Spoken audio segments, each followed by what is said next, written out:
Fun. All right, everybody, we're going to go ahead and get started. I want to welcome you all to Why Smart People Make Bad Decisions. We have a new presenter for us today. We have Rusty Gaillard with us. To begin with, I'm just going to do a super quick intro to SCORE, just in case you're not familiar. SCORE does a couple of things. One is training through webinars, and we do have a few in-person workshops. So I definitely encourage you to go to the website or to look at the newsletter to find that information. Your attendance today will get you a newsletter sent to you if you haven't received one in the past, but we welcome you if you're new with us today. The most important thing that SCORE does is the mentoring. Our mentoring is always free and confidential.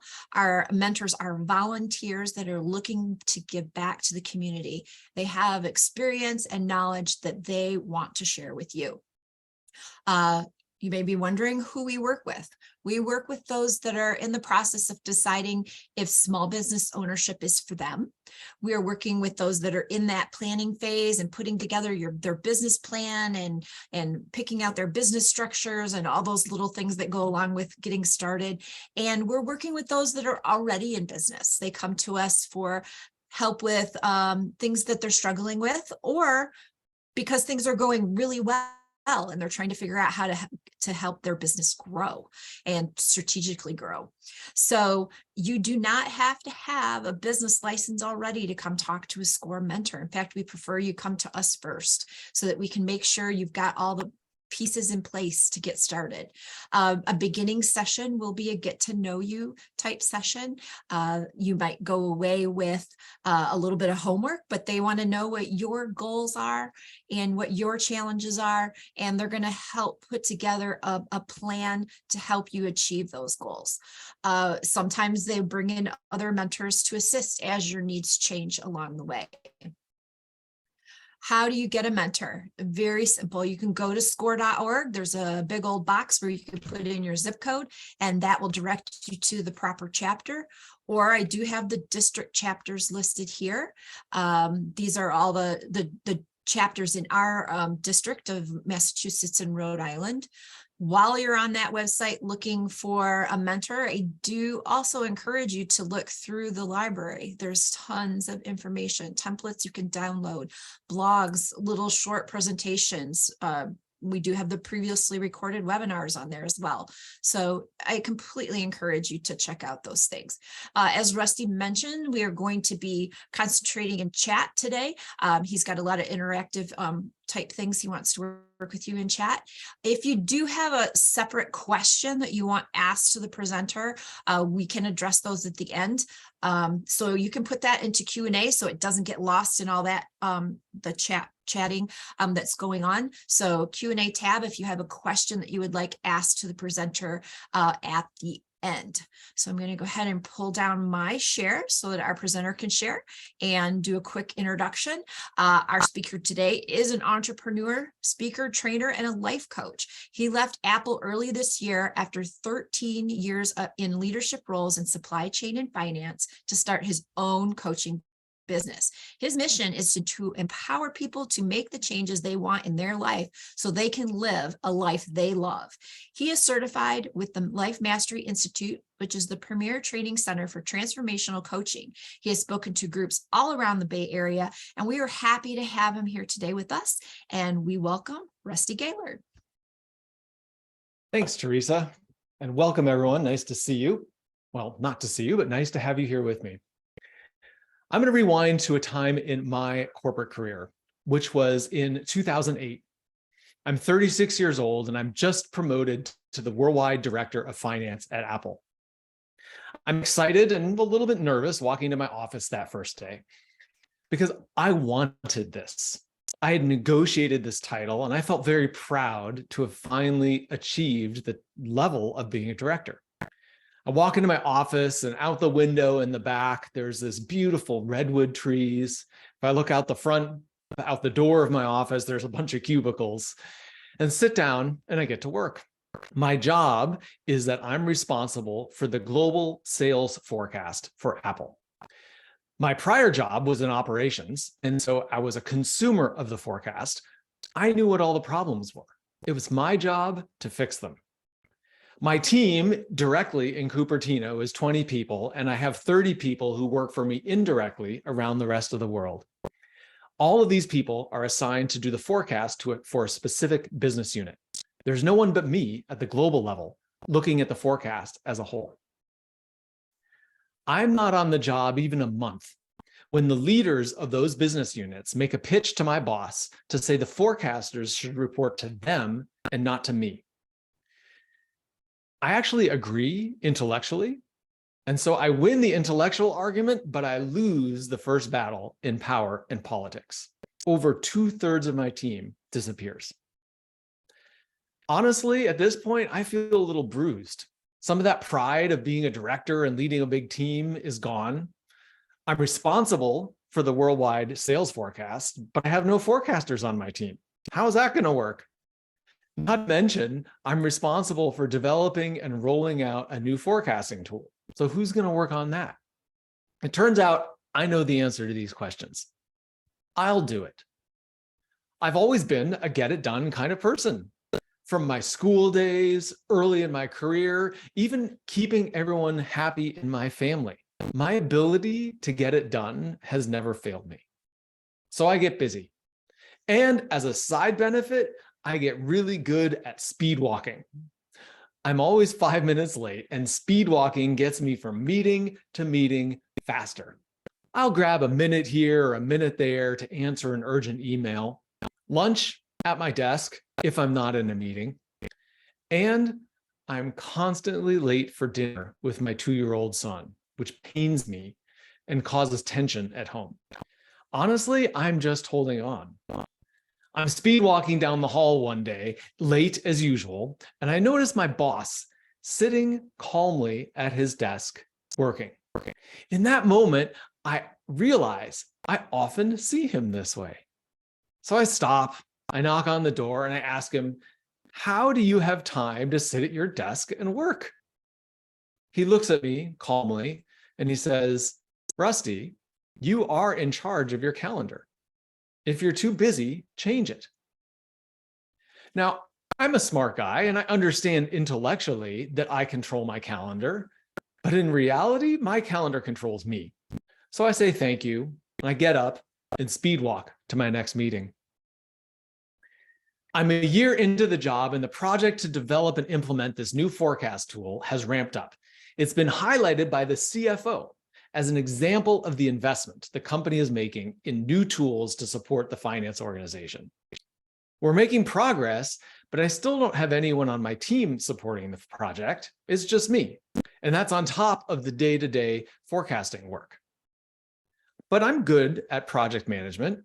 I'm strong technically, and I'm the director of finance. This is my job, so I can do it. Every time we test the system, we find more problems. We fix those and new ones pop up. It feels like whack-a-mole, and the pressure is intense. My boss is pushing me to get it right. The teams around the world are losing confidence in the project. And those back channel politics, like the kind that caused me to lose 2/3 of my team in the first month of my job, that's ramping up too. I'm under pressure. But this is what I'm good at: keeping everyone happy, finding a solution. So I take it on. I become the problem solver, the designer, the communicator, the tester, and it works. It's mid-December, one of those beautiful winter days in California, with blue sky, warm sun coming down through the redwood trees out my window. The testing is done. Everyone has signed off on the project. Our go-live date is locked in for early January. All I have to do is look forward to the holidays. The phone rings and it's my boss. I'm expecting some kind of recognition. And he says, "I'm canceling the project." It's like the wind gets knocked out of me. "What do you mean you're canceling the project?" "It's just too risky," he says.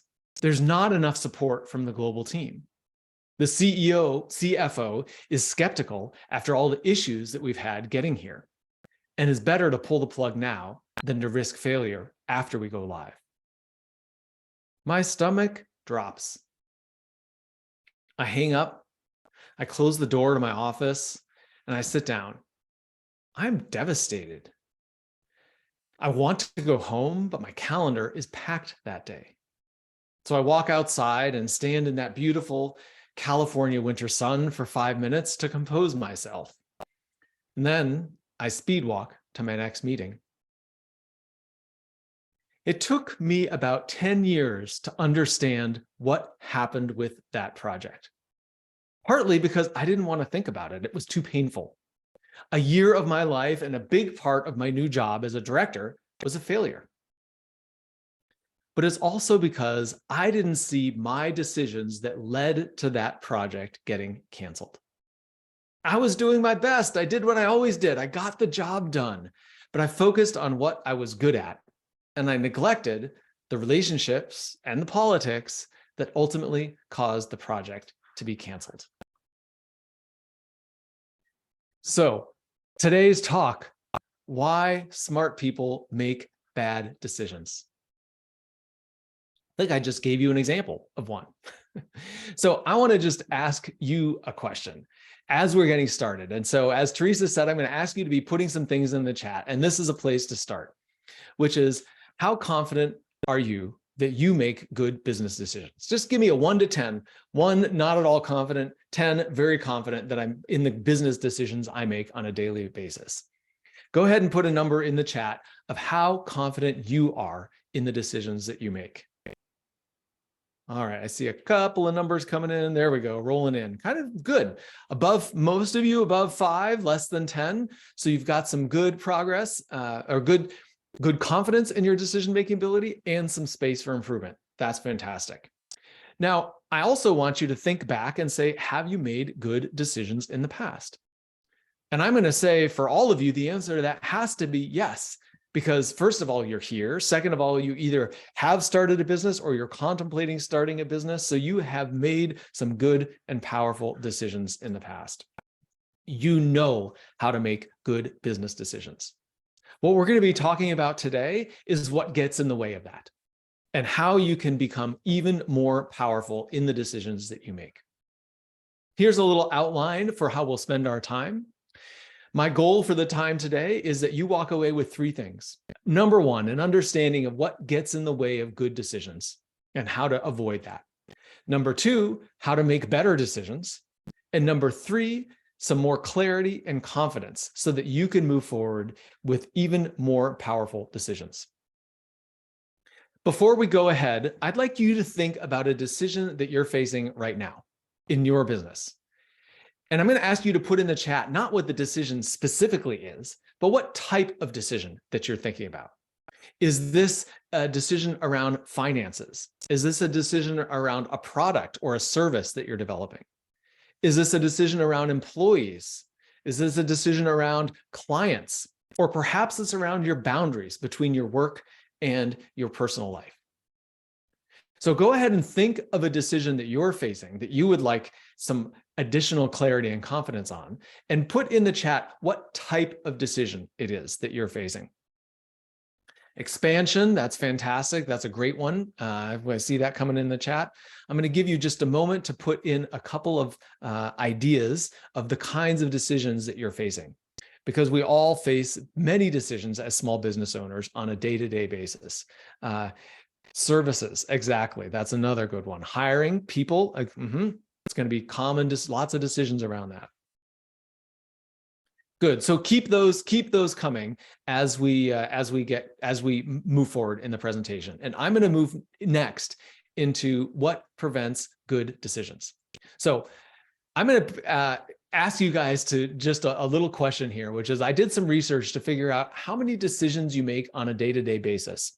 And I'd like you guys to take a guess at how many decisions that is. How many decisions do you make on a day-to-day basis? We're going hot and heavy in the chat. So go ahead and put that in the chat. How many decisions do you believe you make on a daily basis? Oh, Lisa, I think maybe countless, 247. I love it. Paulus, 247. That's a very specific number. Too much, countless, at least 10. But to Lisa goes apparently the same research path that I go down, because I found the number of 35,000 decisions a day. Now that is approaching one decision every second of your waking hours, which means, of course, that many of these decisions are not well thought out conscious decisions.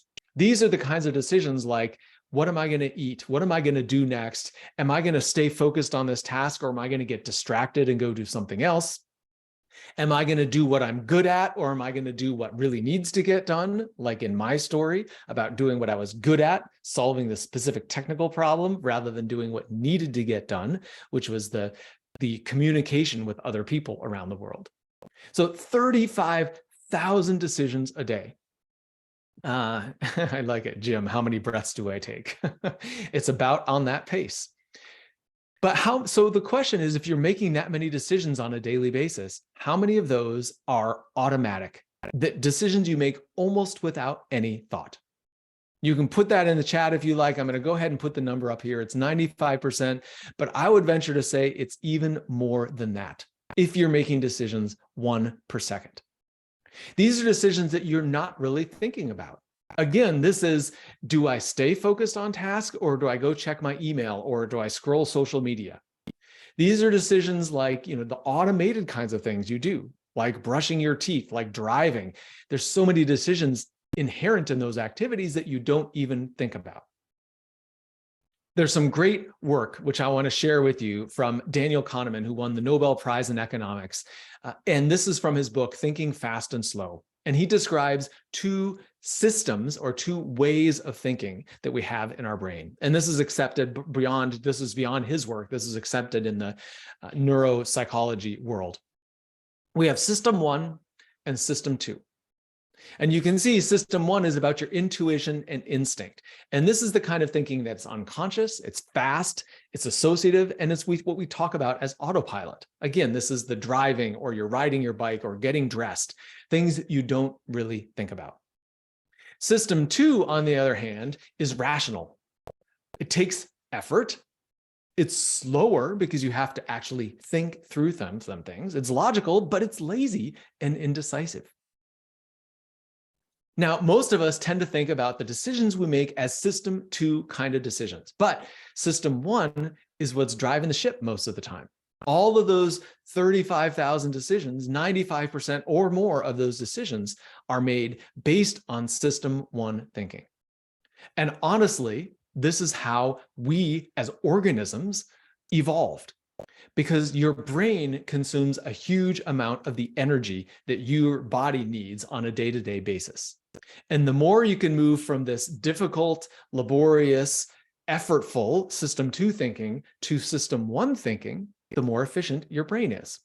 So your brain wants to move things from system 2 to system 1. So my son just turned 16 years old.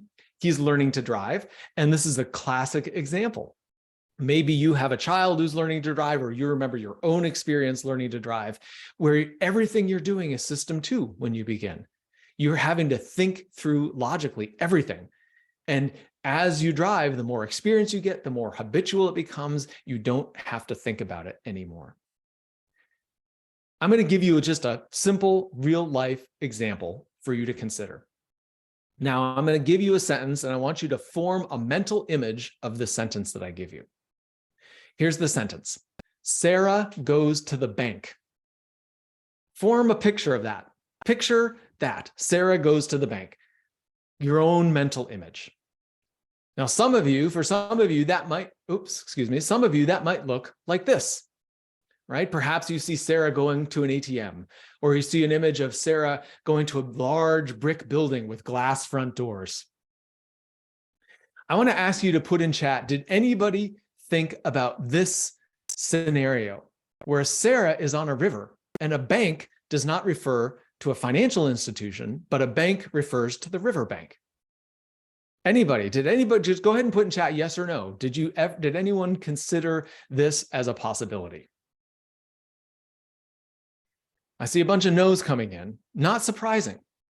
So this is an example of System 1 at work, because not only does System 1 make decisions for you about day-to-day things, what you will do, but System 1 is also the regulator of what information you have available to you to use in those slower, rational, logical decisions.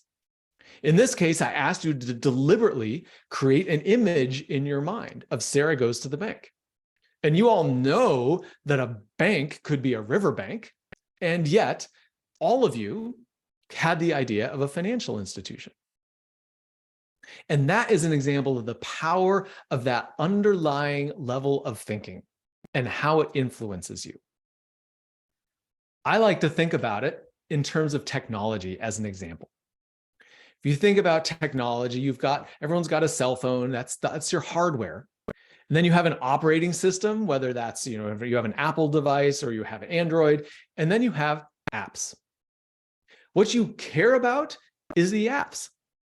You want social media, you want mail, you want your calendar, you want communication. Those are all the apps, and that's what really matters to you. But the operating system is what controls your ability for those apps to actually access the full capability and data on the device. You've had that experience where you open an app and the app, you get a little box that says, do you give permission for this app to access your calendar, to access your contacts, to use the camera? All of these kinds of questions come from the operating system. It's like a gatekeeper. The operating system is that barrier between the full capability that you have on that device and the apps, which want to use that capability, but may or may not get permission to do so. The parallel to that is your inner technology, where, of course, you have amazing capabilities. And you want to install apps, which is business growth and financial success or revenue growth, control of your calendar. These are the kinds of things you want from a business standpoint. And the question is always your operating system and whether or not your operating system will give you permission to access your full capability.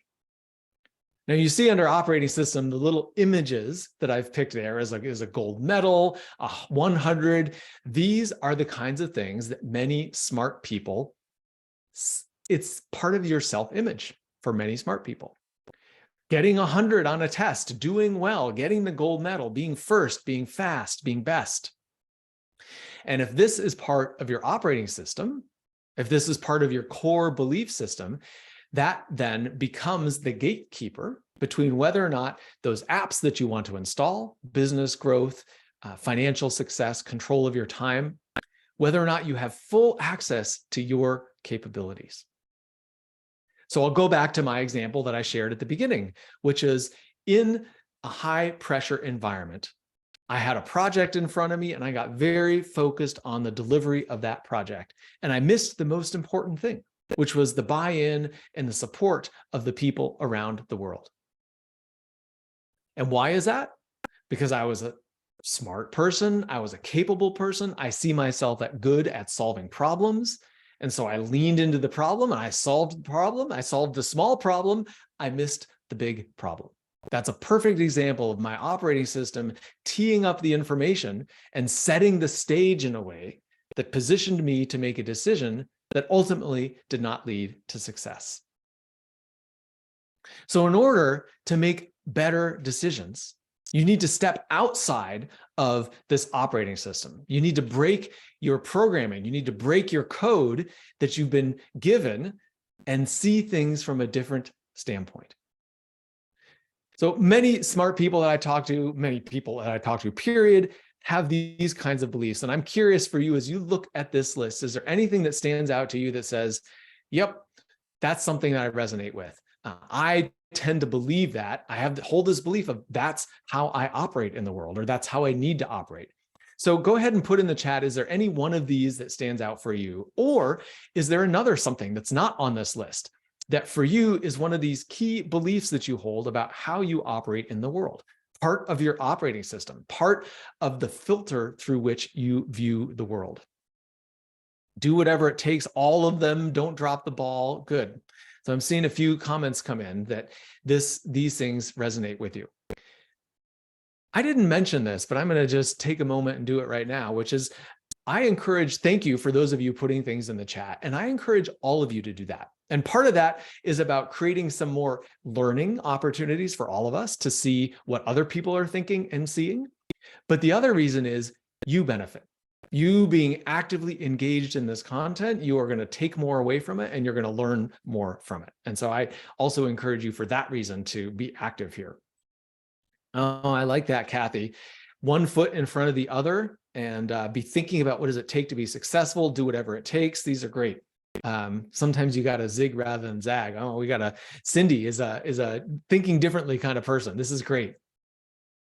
So these may not be the only things that you think, and it's not as clear it's not, because some of you have other ideas or other kind of thoughts that drive you. But what happens for, a good number of you resonate with some portion of this. And what happens when you follow this is you end up in a situation kind of like this. It can feel overwhelming, that you never quite get enough done. There's always more to do. And oftentimes you end up feeling alone. So where do you go to address this? You go back to your operating system. Your brain is a record of all the things that have happened to you in the past. And you take all of that past experience and you apply it to where you are today, in the present. And that's going to guide your decisions that you make today, which of course is going to drive the results, and that's going to influence where you go in the future.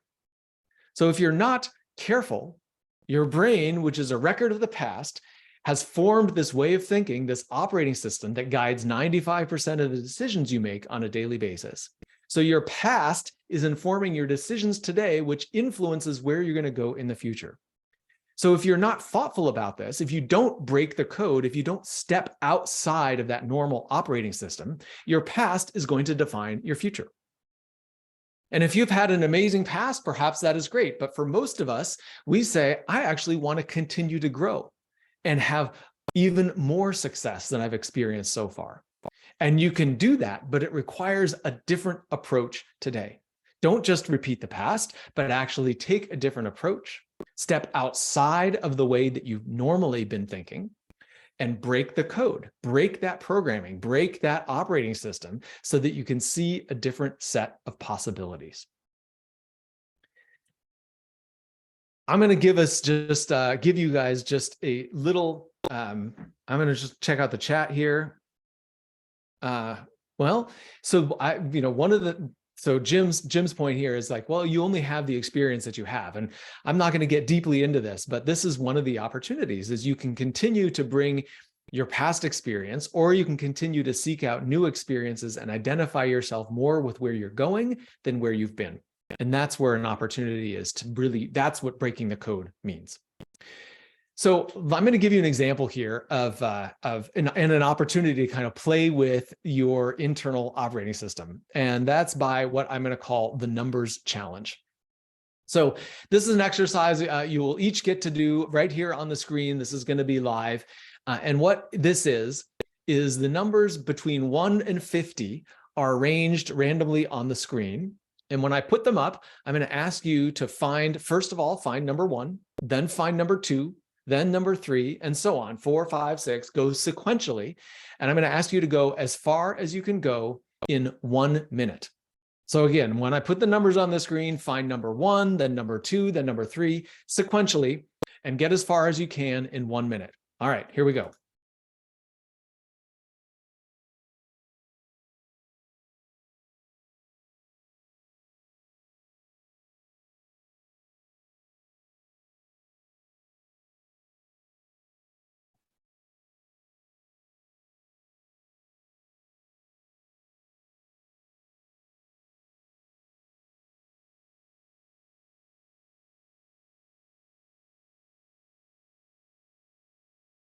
Thirty seconds left.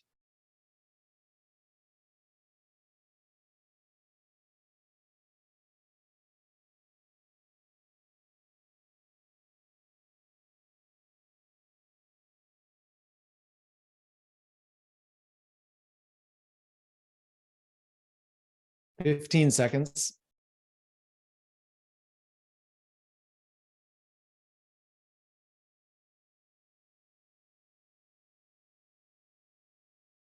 All right. And that is it. So put in the chat the highest number that you got to. All right.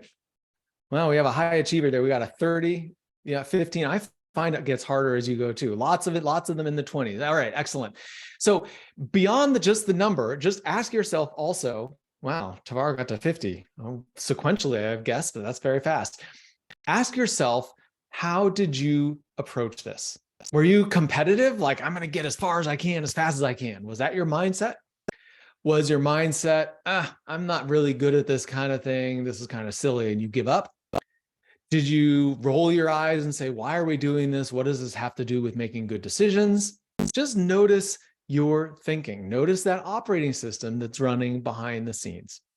Now, I want to now give you a little bit, shift your perspective a little bit, because the whole point about the operating system and stepping outside of the operating system is taking a different perspective. That's how you can make a shift. And so rather than just saying, oh my gosh, this was really hard, I actually want to present you with some information that may make it a different sort of challenge. And the information is that the numbers were not randomly organized on the page. If you go back to the numbers that we were showing and divide the screen into 4 quadrants, the numbers actually follow a pattern. Number 1 is here, number 2 here, number 3, number 4, number 5. And if you notice, they're going around in a circle. Number 1 starts in the top right, then it goes around clockwise. And that's the order of the numbers. So given that information, I'm going to give you another 1 minute to see how far you can get this time. So again, starting with number 1, see how far you can get. All right, let's go.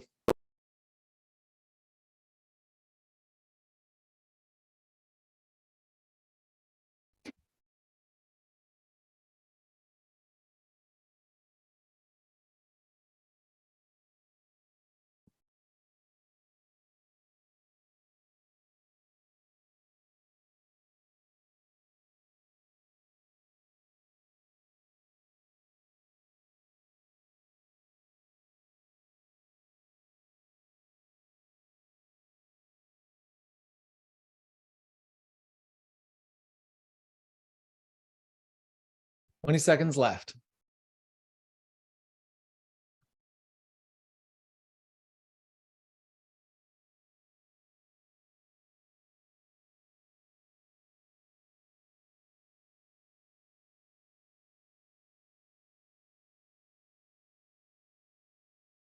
All right. Oh, wow. We got our 50 before we get to the bell. So just put in, go ahead and put your number in, but also put in, did you increase or not? Yes or no? Just so you can chat in. Yeah, there we go. Excellent. Seeing some yeses come in. This is an opportunity to say, hey, your normal way of approaching a problem isn't always going to be the most effective. And if there's a way that you can shift your perspective and step outside of your normal context, normal way of thinking, then that's going to help you. That's going to help you make better decisions. Now, sometimes it's not obvious, like there was not obvious that there was a pattern inside these random numbers, but there is a better way to make decisions. So we're going to go on to that. As we're wrapping up here, I want you to put in the chat what you take away from this first section about what prevents making good decisions. So go ahead and put in the chat what your key takeaway is from this first section. In your own words, what prevents making good decisions? Knee-jerk responses. Yep, that's a great way of describing it. Preconceived notions, yeah, another good words. Don't make a decision too quickly, doing things the way you've always done them, knowing the rules to the game. Yeah, knowing what we believe are the rules to the game, like in this numbers challenge, right? We believe it's random, but it's not. Not thinking it through, don't rush, trying to make a decision instead of looking for patterns and clues, yeah, asking questions, hurrying, knowing, yeah, these are wonderful. These are great answers because they all describe this idea of stepping out of the rush of things and gaining a different perspective, gaining some new perspective. So that's what we're going to talk about now. I'm actually going to give you a simple formula for how to make better decisions. And I decided as we were going to think about this, I don't want just good decisions. Like, why not make super decisions? If we're talking about breaking your code, stepping outside of your sense of what's possible, why not really expand your imagination and think about what you're fully capable of doing? Because you've got amazing capacity to accomplish what your goals are and to stretch and really have the kind of impact you want. So what does it take to make those kinds of decisions? I'm going to give you a simple 3-step formula to make super decisions. And the first step is space. To create some space. And a lot of you in your chat that you were putting in earlier were alluding to this. Don't just make the knee-jerk reaction or knee-jerk response. So part of making a good decision is creating some space. And that's space both physically and mentally. Physically, we are very responsive to our sensory inputs. So when we're in a given environment, when we're in our work environment, we tend to think in our work mindset. You've all heard or probably had the experience of having a good idea come to you while you're in the shower. That's a perfect example. You're in a totally different space. And when you're in that different space, you have a totally different sense of sensory inputs and you're thinking differently. Take advantage of this. If you have a decision that you're facing, back to the decision that you said, you all mentioned a decision that you were thinking about at the top of this meeting. Go back to this decision. Don't try to face that decision sitting at your desk or sitting in your normal work environment. Change your environment. I highly recommend nature. It's a great way to change the stimulation and also slow down the stimulation. Nature works at a much slower pace than most of our human activity. And it's a great place to calm your nervous system, which actually can be measured by the time you spend in nature. It calms your stress level, your heart rate slows down, your breathing rate slows down. All of these things are really good for your sense of creativity and your resourcefulness. So that's changing your physical space. You also want to change your mental space. Give yourself some space mentally, away from the stress and the pressure and the need to make a decision, the need to get it right, all of that. If you can step away for a moment from that, that's going to be helpful. And so one of the ways to do that is to take your mind off of the specific problem for a moment, and give yourself that mental space and the physical space to access a broader part of your brain than you would if you were in that stressful environment, which narrows your focus. So that's the first S, space. Second element is simplicity. Most of the time, we make our decisions much more complicated, because inevitably decisions are intertwined and there are always multiple factors that you want to consider. If you're thinking about making an investment, or hiring a person, you might be questioning, is this the right time? Is this the right person? What specifically do I need them to do? Can I get this person now? And are they going to be able to grow and scale into a future position? There are so many different factors that we bring to bear that make a decision complicated. Inevitably, it's all of these factors that lead to analysis paralysis. Instead, what if you can simplify the decision down to its essence and trust yourself, trust your instinct, trust this part of you that knows, yes, there are many different factors, but if I set aside those factors for a moment and I just get back to my instinct, to my gut that says, what actually is going to help propel me to the next level? And if you can, me and my business, I'm assuming, by the way, just as an aside, that when I talk about this, I'm assuming none of you is a megalomaniac. So when I'm saying what's in your best interest, we're not talking about squashing other people.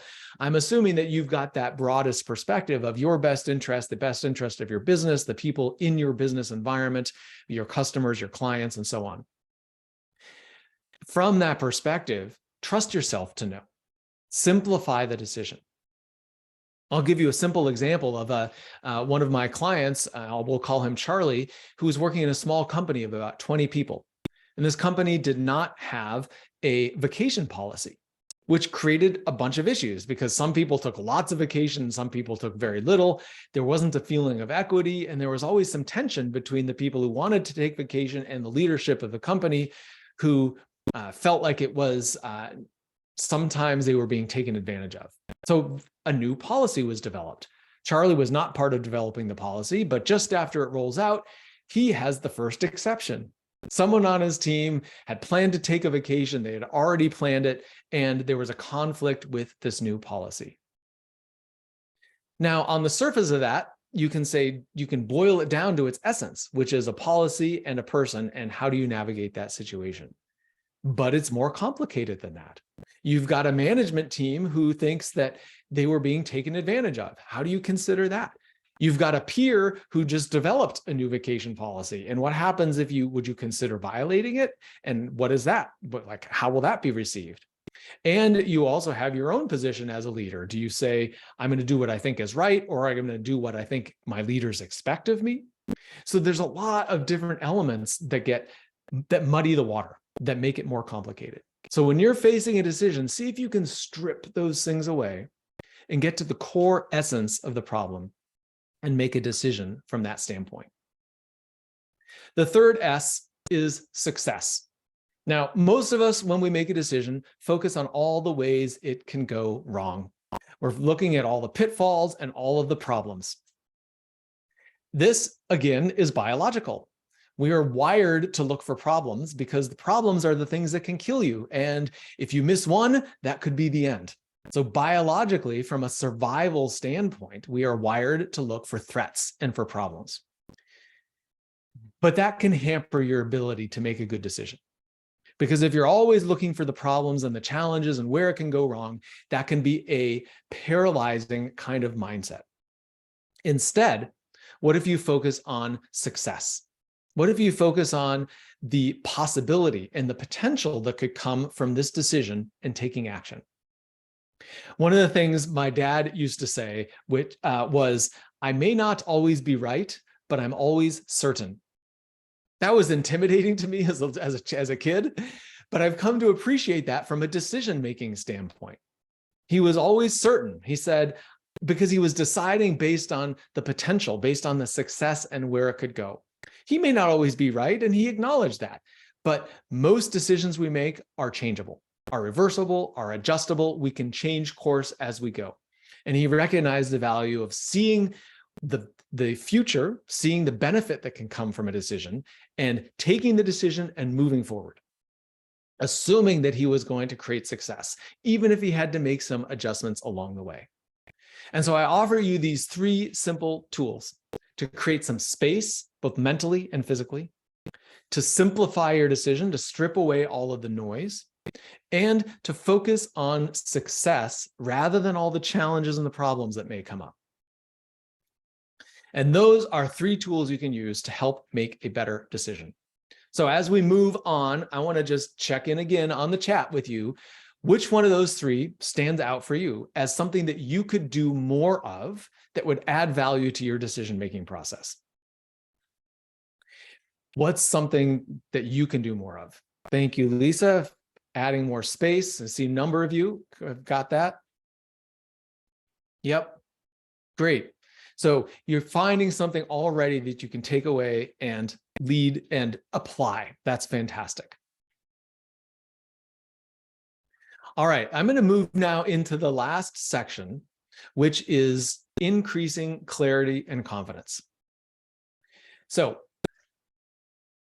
how good would you say you are at answering questions? Do you think you're really good? Just put a yeah. Am I good at yes or no? Let's make it really simple. Am I good at answering questions? Put a yes or no.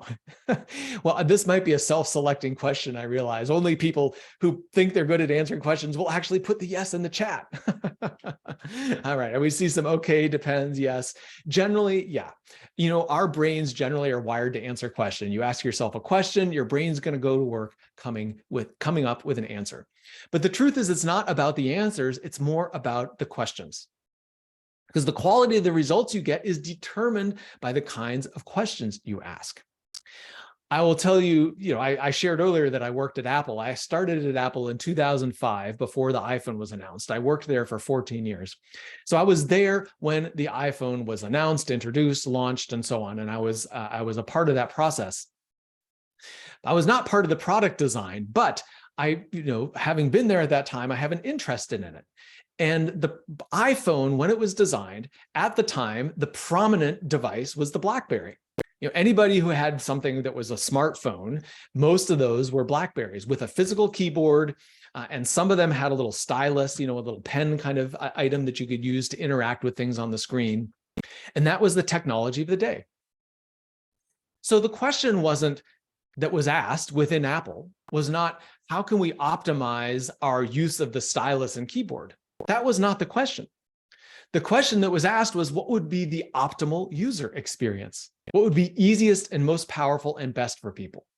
And the answer they came up with was this: a glass phone with no physical, no stylus, no keyboard, no nothing. The technology did not fully exist at that point. So the question was not, but that was not a limitation. The question was not, what can we accomplish? The question was, what do we want to accomplish? So it wasn't a question that was guided by what's possible. It wasn't based on the past. It was based on what it is that they actually want to achieve. I'm going to give you now, I'm going to share just actually, you know what? I need to see if I can share my audio. I don't think I'm sharing my audio. So give me 1 second. I'm going to share my screen again and share some audio with you, because I want to show you just a short video about the power of questions. This is from Jim Rohn. I want you to ponder these 4 questions. The first question to ponder when you go home is why? Why go this far? Why try to learn this much? Why study? Why put yourself out? Why try to earn as much as you can earn, share as much as you can share? Why try to become all that you can possibly become? Why develop yourself to the full? Why try to do it all? Why try to take on this much responsibility? Develop every skill you possibly can, see every human you possibly can, go to every class you possibly can, touch everybody you possibly can. Why do that much? Why go that far? Why share that much? Why give that much away? Why try to see everything? Why try to do everything? Why try to become everything? The first question to ponder when you go home is why. Here's another good answer to why. It's the second question. Why not?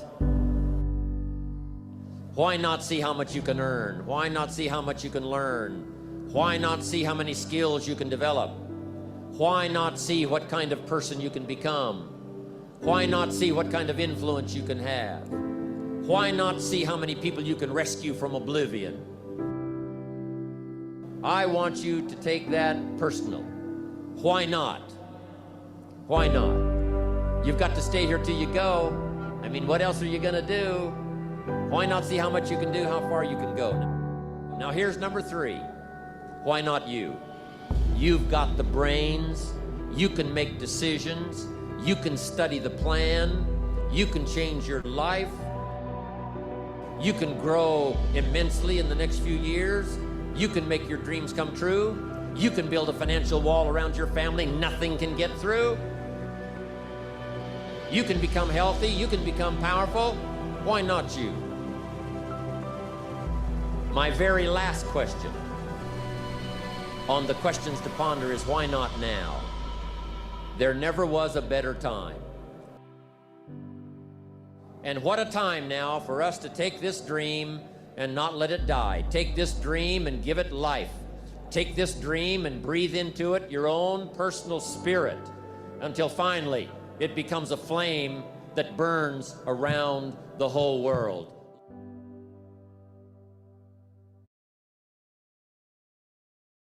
So in the spirit of creating space and changing your perspective to focus on what success looks like, You have a dream or a vision for a business.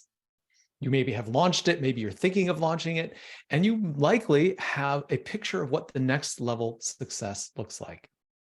So I would like to invite you now to take this moment. I'm just going to give you a couple of minutes right now to write. If you've got something to write with, great. If you need to do it on your computer or your phone, that's fine too.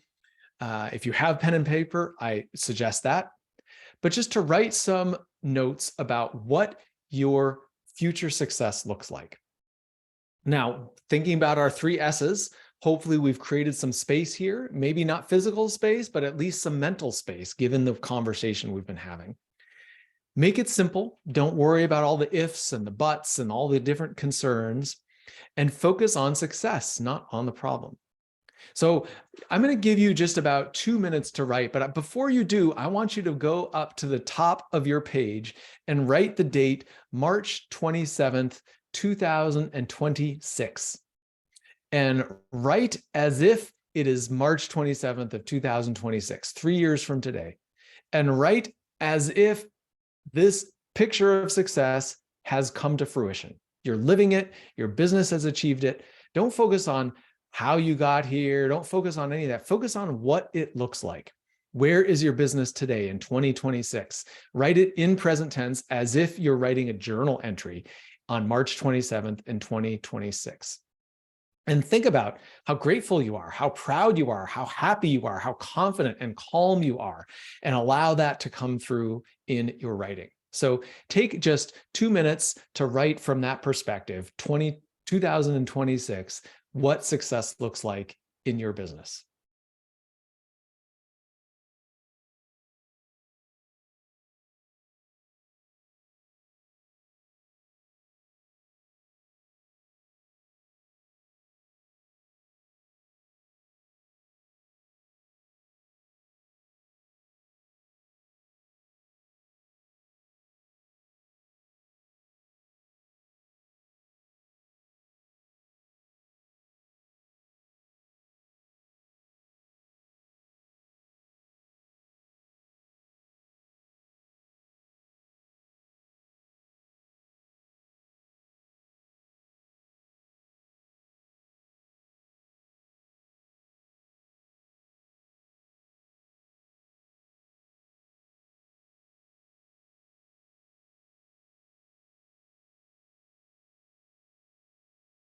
We'll take 1 more minute.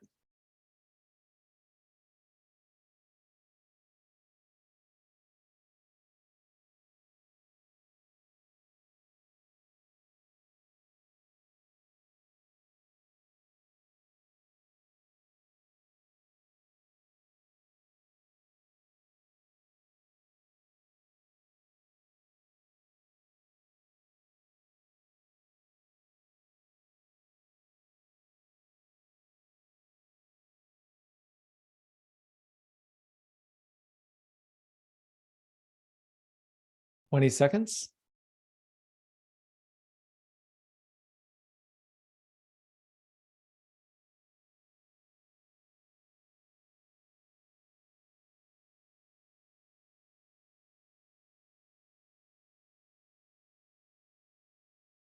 All right, I see a couple of people in the comments have said they've done this exercise and do it regularly. Fantastic. That is a great way of changing your perspective.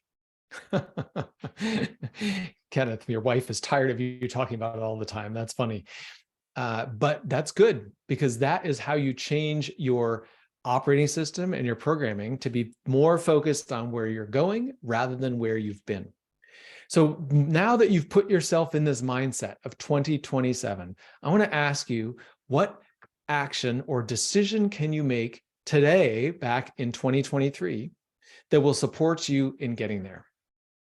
So make a decision out of that mindset of success, out of that mindset of having already been there, that confidence, that joy, that feeling proud of what you've accomplished in your business. And from that standpoint, what is a decision that you can make, and how can you get more clarity on that decision that you outlined at the top of the call today?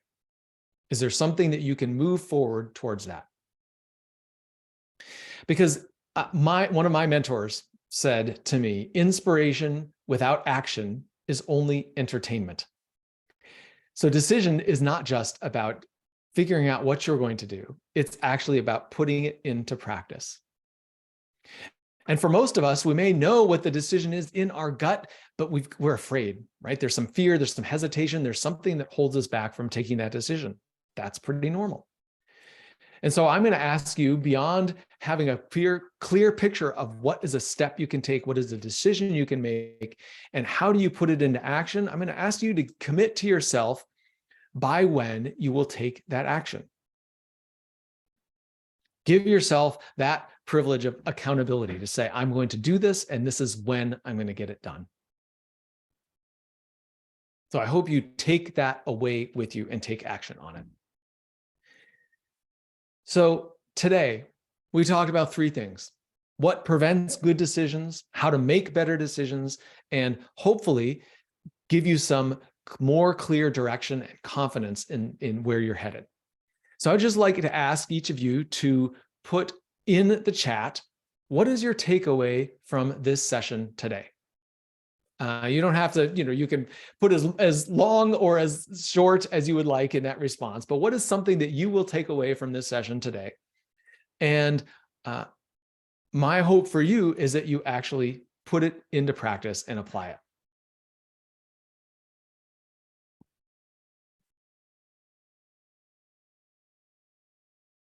Excellent. So thank you, Christine. I've got to see a response from her. Be thoughtful in your thinking. Yeah, I love thinking, right? Most of us have thoughts all the time, but very few of us actually stop to think. So taking the time to step out of that programming, to break the code and to think differently. Excellent, Kenneth. Happy to see that. You're applying them already. Yes. Think outside the box, Cindy. Yeah. Positive mindset. Great. Excellent. Getting some good comments. Allow those to keep coming. I'm just going to end with a brief story about a client I've worked with whose name is Adam. So 2021, and Adam is driving through St. Petersburg, Florida, on the way to a work dinner. It's beautiful outside. The sun is shining. There's a light ocean breeze in the trees. And Adam doesn't see any of it because Adam is focused on making calls to pick up on the work that he didn't get done during the day. One of those calls is to me to reschedule our coaching appointment. He feels a little guilty, but he'd rather do that than miss something with the kids. The kids aren't with him tonight, and he's been busy. He runs 2 businesses. He's active in the city life. He has a young family. It's hard to get it all done. Rewinding 3 months before I met Adam, he looked like he was on top of the world, at least from the outside. He was composed, thoughtful, accomplished, but on the inside, he was full of self-doubt. Because despite his success, he stayed behind the scenes. He had been an entrepreneur on his own since age 19. And he's used to getting things done, but it comes at a cost. He's busy all the time. He says yes too much. He helps others before himself. As he sits on the couch at night, the kid's finally in bed, he feels both exhausted and guilty for all the things he didn't get done. It changes the day he meets the CEO, the former CEO of Procter & Gamble. They're working together on a project for the city. And face to face with this person, Adam recognizes 2 things. Number one, he recognizes the CEO is just another person. He's nothing that special. And number 2, Adam realizes he has been selling himself short. For all the years he has spent working behind the scenes, enabling others and stay out of the limelight, he decides he's ready to go to the next level. He sees a bigger version of himself and his business and the impact he can have. And he says yes. That's when he called me. He had never had a coach, a mentor, an advisor. He didn't know how that would work, but he had seen the possibility and wanted to get there. And so he said yes to himself. Adam realized very quickly, he loves creating. He likes to bring something from nothing into something. It's his zone of genius. It's what he's best at. But he's spending all of his time running the business. He's competent at that, but he doesn't love it. He knows intellectually that his biggest asset is his time and attention, but he's investing it in the wrong place. So he starts making decisions. Some decisions are easy, like taking finance work he's been doing and offloading it to someone else. Some are more challenging, like letting go of an employee after months of being on the fence. And some are surprising. Adam has an employee that left a year ago, but has come back with a request that Adam feels is unreasonable. But he's been kicking the can down the road because it's complicated. He likes the person, he's surprised by the request. He doesn't want to say yes because he doesn't want to set a bad precedent, but he doesn't want to say no and damage the relationship. What he realizes is how much energy it's draining from him to leave this decision unresolved. So he makes a decision, and a week later, the issue is closed. These may seem like normal decisions, but they were new for Adam. They were a different perspective. He was taking charge to create success the way he saw it. He offloaded operational work so he could be more creative. He guarded his energy. He took a vacation, and he became more visible, both for the company and for the city. And because of all of this, he was energized and enthusiastic. He enjoyed his work again, and he was in his zone of genius, creating more and better opportunities for the company. You too can make better decisions, operate more consistently in your zone of genius, and increase your impact on your business and the people around you. You have everything you need to step out of your old way of operating and step into an expanded vision of success. I will leave you with this quote from Napoleon Hill. He says, "The value of your decisions depends on the courage you have to make them." And I wish you much courage and good decisions. Thank you so much for joining today. Thank you, Rusty. I know everyone's going to be leaving today's webinar with something, and we're very thankful that you decided to present to our SCORE clients, and I wish you all to have a great week. Thank you. Thanks.